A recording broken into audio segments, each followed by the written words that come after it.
യേശുവിൽ ഏറ്റവും അനുഗ്രഹീതരായ പ്രിയപ്പെട്ടവരെ, ഒരു ദിവസം കൂടി ദൈവത്തിൻ്റെ വചനം ശ്രവിക്കുവാനും പ്രാർത്ഥിക്കുവാനും നമുക്കോരോരുത്തർക്കും ലഭിച്ചിട്ടുള്ള ഭാഗ്യപ്പെട്ട ഈ സമയത്തെ ഓർത്ത് സർവശക്തനായ ദൈവത്തോട്, ഇന്നും ജീവിക്കുന്ന ആ നല്ല ദൈവത്തോട് നമുക്ക് നന്ദി പറയാം. ഈ വചനം മാസങ്ങളായി ദിവസങ്ങളായി മുടങ്ങാതെ കാണുന്നവരും ഈ വചനത്തിൽ ഓരോ ദിവസവും തന്നെ സമർപ്പിച്ച് ജീവിതം ആരംഭിക്കുന്നവരും ഒരുപാട് പേരുണ്ട്. അവരെല്ലാവരെയും ഓർക്കുകയാണ്, അവർക്ക് വേണ്ടി പ്രാർത്ഥിക്കുകയാണ്. ഇന്ന് ആരെങ്കിലും ആദ്യമായി കാണുന്ന ഒരാളുണ്ടെങ്കിൽ അവരെയും ഓർത്ത് ഞങ്ങൾ പ്രാർത്ഥിക്കുന്നു. അങ്ങയുടെ വിലപ്പെട്ട അനുഗ്രഹങ്ങൾ ഞങ്ങളുടെ ജീവിതത്തിലേക്ക് പകരണമേ എന്ന് പ്രാർത്ഥിക്കുന്നു. ഇന്ന് ദൈവവചനം ശ്രവിക്കുമ്പോൾ ഈ മാസത്തിൻ്റെ ആദ്യ നിമിഷം സമർപ്പിച്ച 3 നിയോഗത്തിന് വേണ്ടി പ്രാർത്ഥിക്കുന്നു. ഡെയിലി ബ്ലെസ്സിങ്ങിൻ്റെ അൾത്താരയിൽ വച്ചിരിക്കുന്ന +1, +2, SLC എന്നിങ്ങനെ വിവിധ പരീക്ഷകൾക്ക് ഒരുങ്ങുന്ന കുഞ്ഞുങ്ങൾക്ക് വേണ്ടിയുള്ള പ്രാർത്ഥനകളുണ്ട്. അവരെ സമർപ്പിച്ചുകൊണ്ട് ഞങ്ങൾ പ്രാർത്ഥിക്കുന്നു. എല്ലാവിധ നന്മകളും ഉണ്ടാകട്ടെ. ഇന്ന് വചനം കേൾക്കുന്ന എല്ലാവരെയും അനുഗ്രഹിക്കണമേ, സൗഖ്യമാക്കണമേ, വിടുവിക്കണമേ, രക്ഷിക്കണമേ എന്ന് ഞങ്ങൾ പ്രാർത്ഥിക്കുന്നു. ഇന്നൊരു അനുഗ്രഹത്തിൻ്റെ ഈ വചനത്തിലൂടെ ഈ വ്യക്തി, കുടുംബം ഒരനുഗ്രഹത്തിന് സാക്ഷിയാകുവാൻ ഇടയാകണമേ എന്ന് ഞങ്ങൾ പ്രാർത്ഥിക്കുന്നു. പ്രതീക്ഷയോടെ ആയിരിക്കാം, സന്തോഷത്തോടെ ഈ വചനം നമുക്ക് ശ്രവിക്കാം. 2 രാജാക്കന്മാരുടെ പുസ്തകം 6-ാം അധ്യായം 1 മുതൽ 7 വരെയുള്ള വാക്യങ്ങളാണ് ശ്രദ്ധിക്കുന്നത്. 2 രാജാക്കന്മാരുടെ പുസ്തകം 6-ാം അധ്യായം 1 മുതലുള്ള വാക്യങ്ങൾ. പ്രവാചകഗണം ഏലീശായോട് പറഞ്ഞു, അങ്ങയുടെ സംരക്ഷണത്തിൽ ഞങ്ങൾ താമസിക്കുന്ന ഈ സ്ഥലം വളരെ പരിമിതമാണ്, വളരെ ചെറുതാണ്. അതുകൊണ്ട് നമുക്ക് ജോർദാൻ അരികെ ചെന്ന് ഓരോ മരം വെട്ടി അവിടെ ഒരു പാർപ്പിടം, ഒരു വീട് പണിയാം. ഇപ്പോൾ താമസിക്കുന്ന വീട് ചെറുതാണ്, സൗകര്യങ്ങളില്ല. അതുകൊണ്ട് മരം വെട്ടി നമുക്കൊരു വീട് പണിയണം എന്ന് അഭിപ്രായപ്പെട്ടു. അവൻ മറുപടി പറഞ്ഞു, പോയിക്കൊള്ളുക. അപ്പോൾ അവരിൽ ഒരുവൻ പറഞ്ഞു, ദയവായി അങ്ങും ഈ ദാസന്മാരോടുകൂടെ വരണം, അങ്ങും ഞങ്ങളുടെ കൂടെ വരണം, അങ്ങയുടെ സാന്നിധ്യം ഞങ്ങളുടെ കൂടെ വേണം എന്ന് പറഞ്ഞു. അവൻ സമ്മതിച്ചു. അവൻ അവരോടുകൂടെ പോയി ജോർദാനിലെത്തി മരം മുറിച്ചു. തടി വെട്ടിക്കൊണ്ടിരിക്കുമ്പോൾ ഒരാളുടെ കോടാലി ഊരി വെള്ളത്തിൽ പോയി. ആ കോടാലി ഊരി മരം വെട്ടുമ്പോൾ ആ വെള്ളത്തിലേക്ക് പോയി. ഇരുമ്പാണ് ആ വെള്ളത്തിൽ പോയത്. അപ്പോൾ ആ വ്യക്തി ഉറക്കം നിലവിളിച്ചു, കരഞ്ഞുകൊണ്ട് പറഞ്ഞു, യജമാനനെ, അത് കടം വാങ്ങിയതാണ് എന്ന് പറഞ്ഞ് നിലവിളിച്ചു. അപ്പോൾ ദൈവപുരുഷൻ ചോദിച്ചു, എവിടെയാണ് അത് വീണത്? സ്ഥലം കാണിച്ചു കൊടുത്തപ്പോൾ അവനൊരു കമ്പ് വെട്ടിയെടുത്ത് അവിടേക്കെറിഞ്ഞു. അപ്പോൾ ആ ഇരുമ്പ് പൊങ്ങി വന്നു. അതെടുക്കുക, ഏലീശ പറഞ്ഞു. അവൻ കൈ നീട്ടി അതെടുത്തു. പ്രിയപ്പെട്ടവരെ, കയ്യിൽ നിന്ന് പോയത് ഇരുമ്പാണ്, ഒരു കോടാലിയാണ്. പ്രകൃതി നിയമം അനുസരിച്ച് ആ കോടാലി വെള്ളത്തിൽ വീണപ്പോൾ അത് വെള്ളത്തിൻ്റെ അടിയിലേക്ക് പോയി ചെളിയിൽ താന്നു കിടക്കും. അത് ഉയർന്നു വരിക എന്നുള്ളത് അല്പം അസാധ്യമായൊരു കാര്യമാണ്, നഷ്ടപ്പെട്ടു പോയൊരു കാര്യമാണ്. ഇനി അത് കിട്ടുമോ ഇല്ലയോ എന്ന് വലിയ ഉറപ്പൊന്നുമില്ല. ഉടനെ പ്രവാചകനോട് ഇത് പറഞ്ഞപ്പോൾ പ്രവാചകൻ പറയുന്നു, അത് ലഭിക്കും. ഒരു കമ്പ് വെട്ടിയെടുത്ത് അങ്ങോട്ടേക്ക് എറിഞ്ഞു. കമ്പ്, സാധാരണഗതിയിൽ കമ്പ് വെള്ളത്തിൽ പൊങ്ങിക്കിടക്കും, ഇരുമ്പോ ആ ചെളിയിൽ താന്നു പോകും. ഞാൻ ഈ വചനം നിങ്ങളോട് പറയുന്നത്, നഷ്ടപ്പെട്ടു പോയി കോടാലി തിരിച്ചു കിട്ടുമെന്നുള്ളത് പ്രതീക്ഷയ്ക്ക് അത്ര സാധ്യതയില്ലാത്തൊരു കാര്യമാണ്.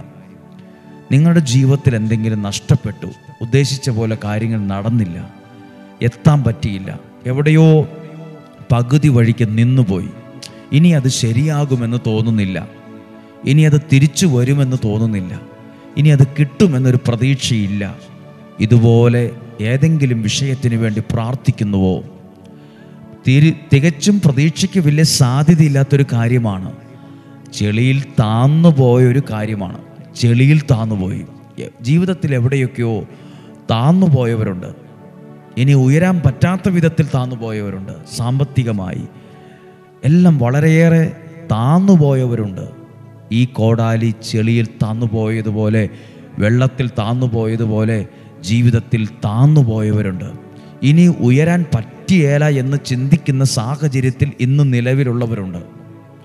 പക്ഷെ പ്രവാചകൻ പറഞ്ഞു, ആ ഒരു കമ്പ് വെള്ളത്തിലേക്ക് വെട്ടിയെടുത്ത് അവിടേക്ക് എറിഞ്ഞു. ഒരു കമ്പ് വെള്ളത്തിലേക്ക് വെട്ടിയെറിഞ്ഞാൽ അത് വെള്ളത്തിൻ്റെ മുകളിൽ കിടക്കും. ഇരുമ്പ് കിടക്കുന്നത് വെള്ളത്തിൻ്റെ അടിയിൽ ചെളിയിൽ താന്നാണ്. പക്ഷെ അവിടെ ഒരു ദൈവപ്രവൃത്തി നടന്ന പ്രവൃത്തി ഇതാണ്. ആ നഷ്ടപ്പെട്ടു പോയ ആ കോടാലി, ആ ഇരുമ്പ് കഷ്ണം ഉയർന്നു വന്നു. ചെളിയിൽ താന്നത് നമുക്ക് വിശ്വസിക്കാൻ പാടാണ്, ഉൾക്കൊള്ളാൻ പാടാണ്. ഇതൊരു കെട്ടുകഥ പോലൊക്കെ നമുക്ക് തോന്നും. പിന്നെ കമ്പ് എങ്ങനെയാണ് വെട്ടിയെറിഞ്ഞപ്പോൾ ഇരുമ്പ് പൊങ്ങി വന്നത്? പ്രിയപ്പെട്ടവരെ, നിയോഗത്തിൽ പ്രാർത്ഥിക്കുന്നത്, ദിവസവും ദൈവവചനം കേൾക്കുന്നത്, അതൊക്കെ നന്മകൾക്കും അനുഗ്രഹത്തിനും ഉയർന്നു വരാനും ഇന്നത്തെ നിലവിലെ സാഹചര്യങ്ങളിൽ നിന്ന് ഉയർത്തെഴുന്നേറ്റ് വരാനും കാരണമാകും. പ്രിയപ്പെട്ടവരെ, ഇവിടെ വായിക്കുമ്പോൾ മനസ്സിലാകുന്നൊരു കാര്യമാണ്. ഇവിടെ പ്രവർത്തിക്കുന്ന ഒരു ദൈവത്തെ കാണാൻ പറ്റും. ഈ വചനം വിശ്വാസത്തോടെ പ്രാർത്ഥിച്ച് ആ വിഷയത്തിന് വേണ്ടി പ്രാർത്ഥിക്കുവാണ്. കോടാലി ഉയർന്നു വരാനാണ് ആ കമ്പ് വെട്ടിയെടുത്തെറിഞ്ഞത്. ഇതുപോലെ ഓരോ വിഷയത്തിന് വേണ്ടി, ഓരോ വചനം ആ നിയോഗത്തിന് വേണ്ടി പറഞ്ഞ് പ്രാർത്ഥിക്കുക, പറഞ്ഞും വിശ്വസിച്ചും പ്രാർത്ഥിക്കുക. അത് ഉയർന്നു വരാൻ തുടങ്ങും. അത് നിലവിലെ സാഹചര്യങ്ങളിൽ നിന്ന് മാറാൻ തുടങ്ങും. ചില വ്യക്തികളെ ഓർത്ത് ചിന്തിക്കുന്നുണ്ട്, ഇനി ഈ വ്യക്തി രക്ഷപ്പെടുകയില്ല, ഇനി ഈ വ്യക്തി ഉയർന്നു വരത്തില്ല, ഈ വ്യക്തി വിശ്വാസത്തിലേക്ക് വരത്തില്ല. പ്രിയപ്പെട്ടവരെ, ദൈവത്തിൻ്റെ പ്രവൃത്തി അവിടെ വരും. ദൈവത്തിൻ്റെ പ്രവൃത്തി നടക്കുമ്പോൾ തിരിച്ചു വരികയില്ല, ശരിയാകുകയില്ലെന്ന് ചിന്തിക്കുന്ന കാര്യം കയ്യെത്തുന്ന ദൂരത്ത് അത് വന്നു നിൽക്കും, ഉയർന്നു വരും. അത് നന്മയായി അത് വളർന്നു വരും. അത് അനുഗ്രഹത്തിൻ്റെ ഒരു അടയാളമായി അത് മാറും. വെട്ടിയെറിഞ്ഞത് കമ്പാണ്, അത് ചെന്ന് വീണത്. അപ്പോൾ ചോദിച്ചൊരു ചോദ്യമുണ്ട്, എവിടെയാണ് ആ കോടാലി പോയത്? അപ്പോൾ ചൂണ്ടിക്കാണിച്ച്, ഇവിടെയാണ്, ഏകദേശം ഈ സ്ഥലത്താണ്, അങ്ങോട്ടേക്കാണ് ആ കമ്പ് എറിഞ്ഞത്. നിങ്ങൾ പ്രാർത്ഥിക്കുന്ന വിഷയത്തെ ലക്ഷ്യമാക്കി വചനം പറഞ്ഞ് പ്രാർത്ഥിക്കണം. നിങ്ങൾ പ്രാർത്ഥിക്കുന്ന കാര്യങ്ങൾക്ക് വേണ്ടി, വീടിന് വേണ്ടി, തലമുറകൾക്ക് വേണ്ടി, അത് ശരിയാകാൻ വേണ്ടി ഈ വചനത്തെ വിശ്വാസത്തോടെ ആ നിയോഗത്തിന് വേണ്ടി പറയുക. ആ വിഷയത്തിന് വേണ്ടി വിശ്വാസത്തോടെ പറയുക. ആ വിഷയം, ആ കോടാലി ഉയർന്നു വരാൻ ഒരു കമ്പ് വെട്ടിയെടുത്തത് എറിഞ്ഞതുപോലെ നമ്മൾ വിശ്വാസത്തോടെ വചനം ആ വിഷയത്തിന് വേണ്ടി പറയുക. ആ സാഹചര്യങ്ങൾക്ക് വേണ്ടി പറയുക, ആ വ്യക്തിക്ക് വേണ്ടി പറയുക, ആ പരിഹാരത്തിനായിട്ട് പറയുക, ആ രോഗസൗഖ്യത്തിനായി പറയുക. അപ്പോൾ ആ വിഷയം നിലവിൽ ചെളിയിൽ പുതഞ്ഞു കിടക്കുകയാണെങ്കിലും അത് അവിടെ നിന്ന് ഉയർന്നു വരാൻ തുടങ്ങും.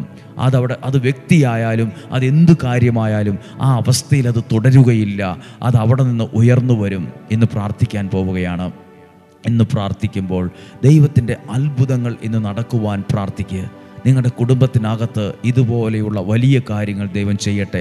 ഇതുപോലെയുള്ള വലിയ ദൈവപ്രവർത്തികൾ സുഹൃത്തെ നിങ്ങളുടെ വീടിനകത്ത് സംഭവിക്കട്ടെ, നിങ്ങളുടെ കുടുംബത്തിനകത്ത് സംഭവിക്കട്ടെ, നിങ്ങളുടെ ജീവിതത്തിനകത്ത് സംഭവിക്കട്ടെ, നിങ്ങളുടെ തലമുറയിൽ, ആരോഗ്യത്തിൽ, സാമ്പത്തികത്തിൽ, വിദ്യാഭ്യാസത്തിൽ ഒക്കെയും സംഭവിക്കട്ടെ.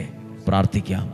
ഈ ദിവസം പ്രാർത്ഥിക്കുമ്പോൾ ദൈവമേ, അങ്ങയുടെ അനുഗ്രഹത്താൽ എന്നെ നിറയ്ക്കണമേ എന്ന് പ്രാർത്ഥിക്കാം.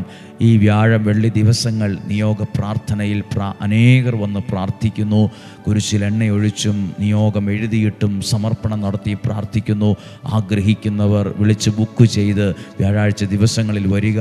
ചെറിയ സ്ഥലമാണ്, അപ്പോൾ താമസ സൗകര്യം കുറവായതുകൊണ്ടാണ് വിളിച്ച് ബുക്ക് ചെയ്യണം എന്ന് പറയുന്നത്. വ്യാഴാഴ്ച, വെള്ളിയാഴ്ച ആർക്ക് വേണമെങ്കിലും സാഹചര്യം പോലെ വന്ന് പ്രാർത്ഥിക്കാവുന്നതാണ്. ഒരുപാട് പേർക്ക് അത് അനുഗ്രഹത്തിനും നന്മയ്ക്കും കാരണമാകുന്നു. നമുക്കൊരുമിച്ച് പ്രാർത്ഥിക്കാം. നമ്മുടെ കർത്താവ് ഈശോ മിശിഹായുടെ കൃപയും പിതാവായ ദൈവത്തിൻ്റെ സ്നേഹവും പരിശുദ്ധാത്മാവിൻ്റെ സഹവാസവും നിങ്ങളോടുകൂടെ ഉണ്ടായിരിക്കട്ടെ. നിങ്ങളുടെ കുടുംബത്തിൽ, വ്യക്തിപരമായ ജീവിതത്തിൽ ഉണ്ടായിരിക്കട്ടെ. കർത്താവ്, ഇന്ന് കേട്ട വചനത്തിൽ ഇവരുടെ നിയോഗത്തിന് വേണ്ടി പ്രാർത്ഥിക്കുന്നു. ഒരു കമ്പ് വെട്ടിയെടുത്ത് ആ നഷ്ടപ്പെട്ട കോടാലി വീണ സ്ഥലത്തേക്ക് എറിഞ്ഞപ്പോൾ ആ കോടാലി ഉയർന്നു വന്നു. ദൈവമേ, അതൊരു നിയോഗത്തിൽ പ്രാർത്ഥിക്കട്ടെ. ഒരു വചനം പറഞ്ഞ് പ്രാർത്ഥിക്കട്ടെ. ആ വിഷയത്തിലൊരു മാറ്റമുണ്ടാകാൻ പ്രാർത്ഥിക്കട്ടെ. അവിടെ ഒരു ദൈവപ്രവൃത്തി സംഭവിക്കണമേ. ഈ വ്യക്തിയിലൊരു ദൈവപ്രവൃത്തി സംഭവിക്കണമേ. ഈ കുടുംബത്തിലൊരു ദൈവപ്രവൃത്തി സംഭവിക്കണമേ. ഞങ്ങൾ പ്രാർത്ഥിക്കുന്നു. രോഗങ്ങളിൽ നിന്നും, അപകടങ്ങളിൽ നിന്നും, ദുർമരണത്തിൽ നിന്നും, മൂപ്പെത്താത്ത മരണത്തിൽ നിന്നും, ചതിയിൽ നിന്നും, വഞ്ചനയിൽ നിന്നും, നിരാശയിൽ നിന്നും സ്വർഗത്തിലെ ദൈവം അത്ഭുതകരമായ വിധത്തിലും രീതിയിലും നിങ്ങളെ സംരക്ഷിക്കട്ടെ. ദീർഘായുസ്സും ആരോഗ്യവും സമ്പത്തും ഐശ്വര്യവും സന്തോഷവും സമാധാനവും ദൈവം നിറഞ്ഞു നൽകട്ടെ എന്ന് പ്രാർത്ഥിക്കുന്നു. എല്ലാവിധ നന്മകളാലും നിങ്ങളുടെ ജീവിതവും കുടുംബവും നിറഞ്ഞു വരട്ടെ. ഈശോയുടെ നാമത്തിൽ അനുഗ്രഹിച്ചേൽപ്പിക്കുന്നു, ഇപ്പോഴും എപ്പോഴും എന്നേക്കും. ആമേൻ. നാളെയും 5:30 നമുക്ക് ഒരുമിച്ച് കാണാം, ഒരുമിച്ച് പ്രാർത്ഥിക്കാം. സ്വർഗത്തിലെ ദൈവം, വലിയവനായ ദൈവം ഉള്ളം കയ്യിലെന്ന പോലെ എന്നെയും നിങ്ങളെയും കുടുംബത്തെയും പൂർണ്ണമായും സംരക്ഷിക്കട്ടെ. ആമേൻ.